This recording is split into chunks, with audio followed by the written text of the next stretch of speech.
So, we saw in the last video microstructure of a eutectoid steel.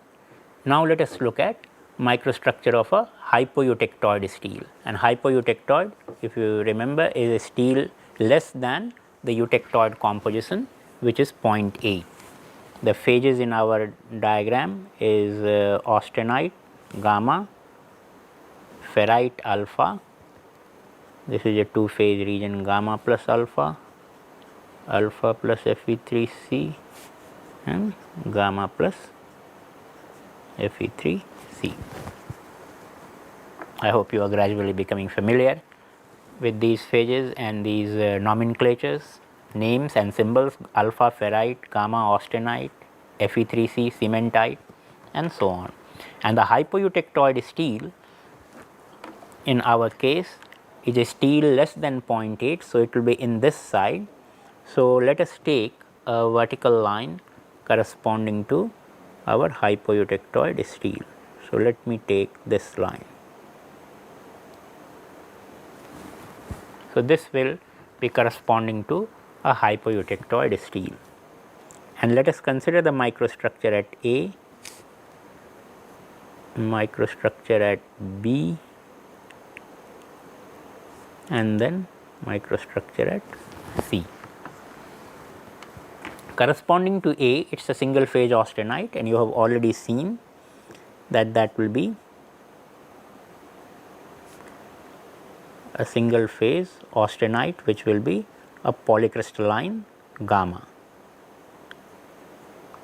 So, you will have grains and grain boundaries.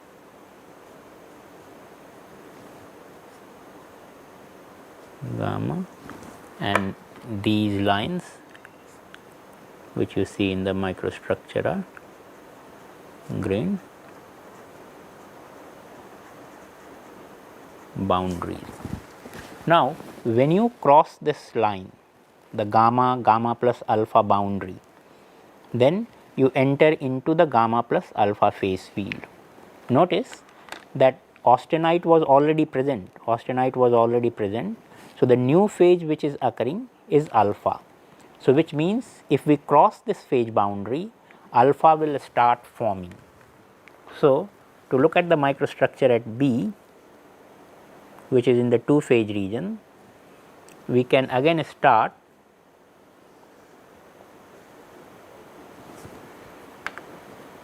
with the alpha phase, we can start with the gamma phase, the austenite phase field. So, we had that to begin with. So, this is our beginning austenite, but then alpha phase will start forming at various locations, and we will see when we discuss phase transformation that there is something called heterogeneous nucleation. A new phase which wants to form prefers to form at grain boundaries. So, quite often the alpha phase will form at the grain boundaries. So, this is a new alpha phase which is forming, and I am showing that them to be forming at the grain boundaries. And as we cool, you have seen the lever rule, that as you cool at a given temperature, the fraction of alpha phase will be the opposite lever arm, and you can see that as we are cooling, this lever arm representing the alpha phase is increasing. So, as we are cooling and we are approaching this eutectoid horizontal of 725, more and more alpha phase will form, and then certain amount of alpha phase will be there when it has just hit the 725 eutectoid horizontal. So, this alpha phase which has formed,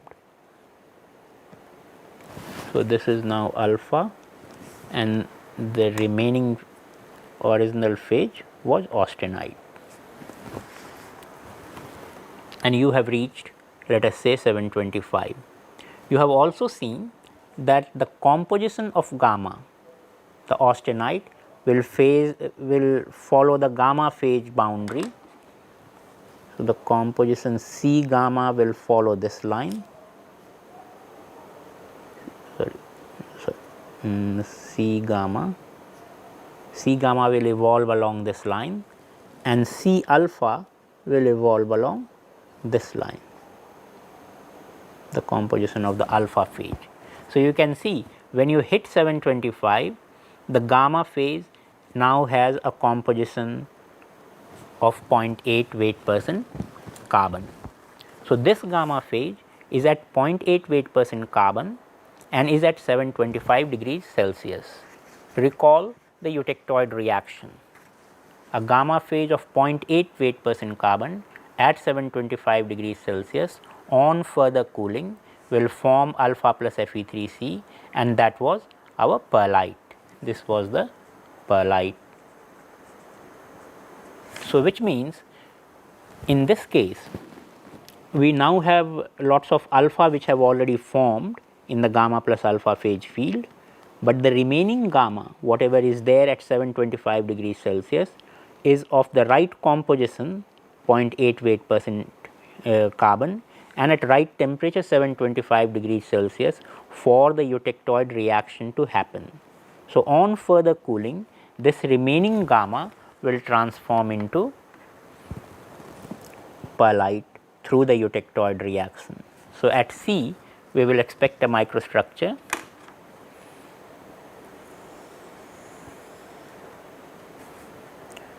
whatever original ferrite alpha which you had formed will remain,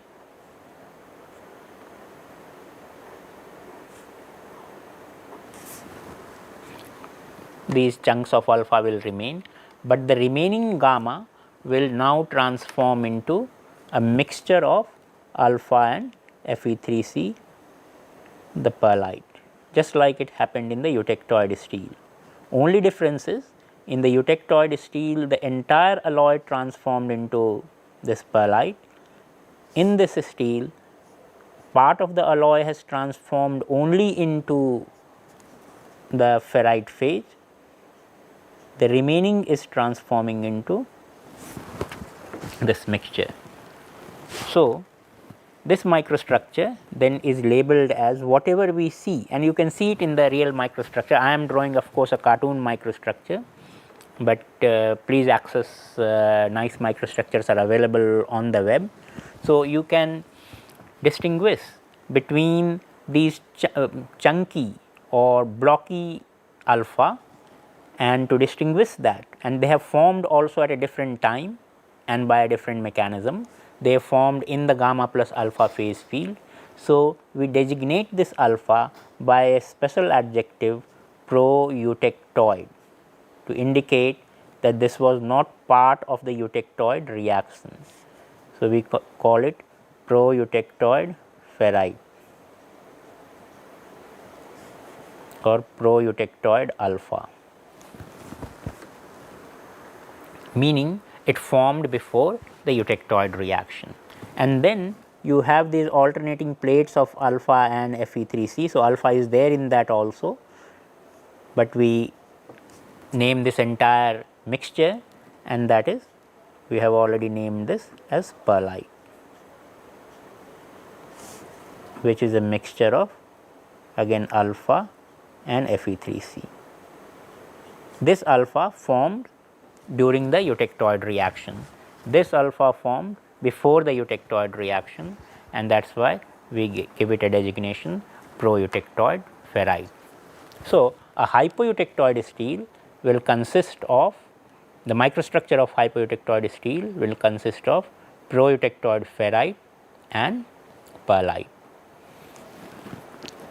Can we say how much pro-eutectoid ferrite and how much perlite?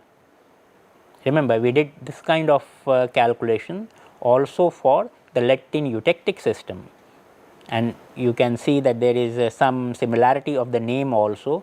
There the phase which formed before the eutectic reaction was called a pro-eutectic phase.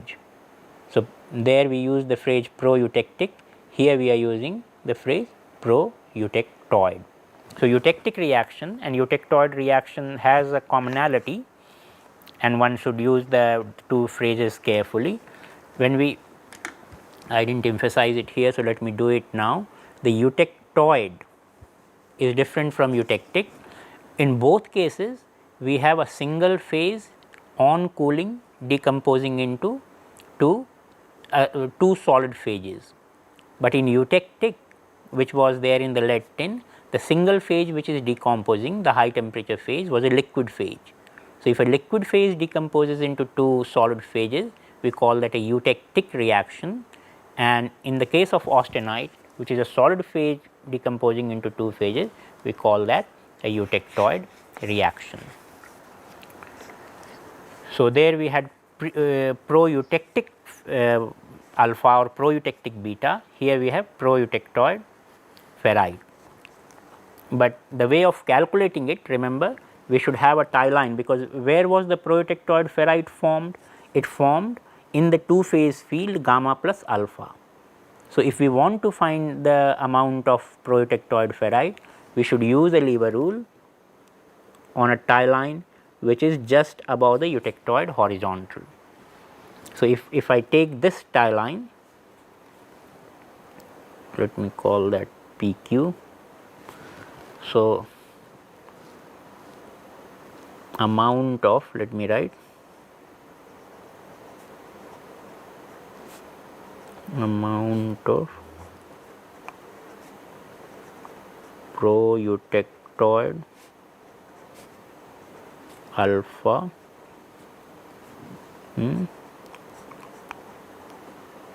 hypoeutectoid steel of composition C0. Let us say that it is composition C0. C0 will be somewhere less than 0.8. So, it will be between 0.02 and 0.8. So, if we want to find out for a general composition C0, we can write the fraction. So, let us say tie line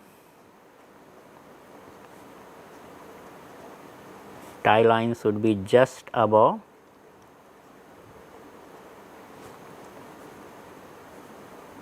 the eutectoid horizontal, just above the eutectoid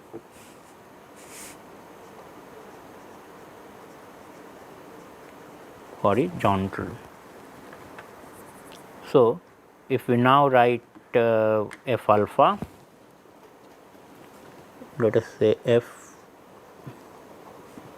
let me use F pro-eutectoid alpha. So, this will be the opposite arm. I am trying to find alpha. So, opposite arm. So, it will be from my composition C0 to 0.8, because alpha is on the left. So, I am taking the right arm. So, this will be 0.8 minus C0 divided by the full arm, which in this case is 0.8 minus 0.02. So, this will give you the fraction of pro-eutectoid alpha, and this of course will depend upon the composition C0, and you can see that as C0 increases, the amount of pro-eutectoid alpha will decrease. So, as we start from 0.02, 0.02 will give you 100% pro-eutectoid alpha, so, because you are at this end, and then gradually as you move, the amount of pro-eutectoid alpha will be decreasing, amount of perlite will be increasing, and at 0.8 we have seen at 0.8 the numerator becomes 0. So, amount of pro-eutectoid alpha will become 0 and you will have 100% perlite, which is what we had seen in the case of eutectoid steel.